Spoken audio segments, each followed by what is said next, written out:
বন্ধুরা, সুপ্রিম কোর্টের নির্দেশে 26,000 চাকরি প্রার্থী যে পরিবার রয়েছে তারা কিন্তু আজ অতল অন্ধকারে দাঁড়িয়ে রয়েছে। আগামী 16ই জুলাই সুপ্রিম কোর্ট কী রায় দেয় তার দিকে তাকিয়ে আছে তাদের পরিবার পরিজন আত্মীয়রা। এর মাঝখানেই আমি কয়েকদিন আগে আপনাদের একটি ভিডিও লিঙ্ক দিয়েছিলাম যে মুচলেখা দেওয়ার আগেই টাকা ফেরত।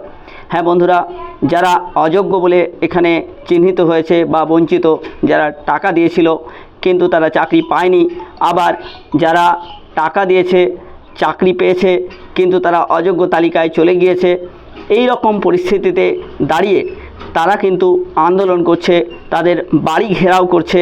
বন্ধুরা, তাদের এই হতভাগ্য বঞ্চিত যে শিক্ষকরা রয়েছে তাদের সব সর্বনাশ হয়েছে।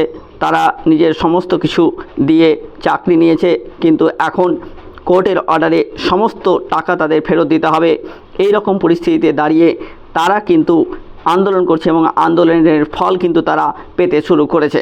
হ্যাঁ বন্ধুরা, যে খবরটি দেখিয়েছিলাম সেটি উত্তর দিনাজপুর জেলার একটি খবর এবং খবরের কথা অনুযায়ী প্রায় 3,57,00,000 টাকা তারা কিন্তু এর আগের দিন ফেরত পেয়েছে। সেই ফেরতের একটি ভিডিও দেখুন। প্রাইমারি চাকরি গ্রুপটি এরকম আর কি, এরকম মোটামুটি 350 আদিবাসীরাই হবে। কত টাকা দেওয়া হয়েছে? টাকা 14-15 কোটি টাকা হবে নিয়ে কাকে দিয়েছে? এখানে ওই যে পল্লব ঝা উনি মারা গেছেন এবং ওনার স্ত্রী আছেন, ওই সময় ছিলেন, এখনও আছেন লক্ষ্মী ঝা, এবং ওনার ভাই দাদা এখনও আছেন বিপ্লব ঝা, এই পাশের বাড়িতে থাকেন এখানে। তো এই বিষয় নিয়ে আমরা যখন আমাদের যারা দিয়েছিলেন আদিবাসীরা, সেই সময় তাদের বলেছিল যে আমরা টাকা ফেরত দিয়ে দেবো, কিন্তু উনি টাকাও ফেরত দিনে অনেকবার বসাও হয়েছে, কিন্তু উনি শুধু অস্বীকার করে গেছেন। এই দিব টাইম খালি নিয়েছেন। তো এর আগেও আসতে বলেছিলেন উনি, তারপরে দরজা খোলেননি।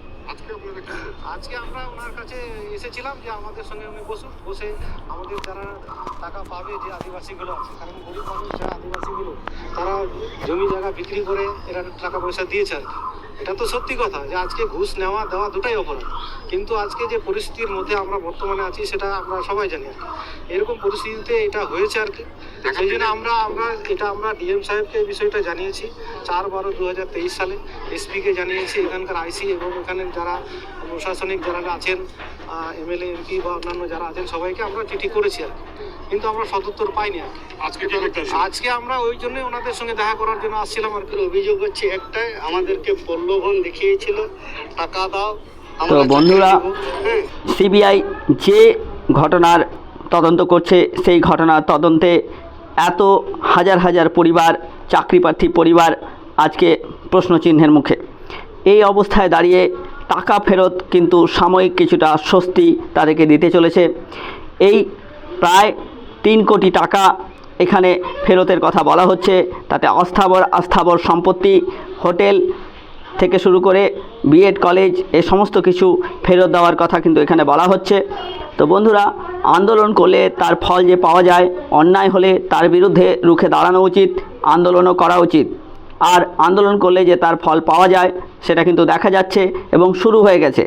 এদিকে বঞ্চিত চাকরি প্রার্থীদের আইনজীবী যিনি রয়েছেন বিকাশবাবু, তিনি কিন্তু হরফ করে বলছেন যে সংখ্যাটা এসএসসি বলছে সেই সংখ্যাটা সঠিক নয়, তাদের কাছেও লিস্ট রয়েছে। তো আগামী 16 তারিখে কিন্তু ফাইনাল শুনানির একটা সম্ভাবনা তৈরি হয়েছে, কিন্তু যেহেতু এখানে কোর্টের অর্ডারে কিছু ধোঁয়াশাও তৈরি হয়েছে যে ফাইনাল মডেলিটিস সুপ্রিম কোর্ট তৈরি করবে, সেই ফাইনাল মডেলিটিসে কি হবে সে কথা তারা জানাবে। এদিকে এসএসসি কিন্তু যোগ্য প্রার্থীদের লিস্টের তালিকা এখনও তৈরি করে উঠতে পারেনি। এরকম একটা অসম্ভব একটা ধোঁয়াশা এবং দোদুল্যমান পরিস্থিতি যেখানে তৈরি হয়েছে, সেই অবস্থায় দাঁড়িয়ে চাকরি প্রার্থীদের যাদের টাকা বঞ্চিত, যারা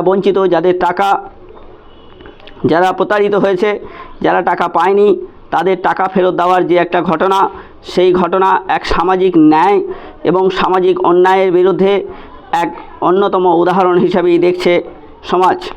বন্ধুরা, দেখতে থাকুন, দেখা হবে পরের ভিডিও।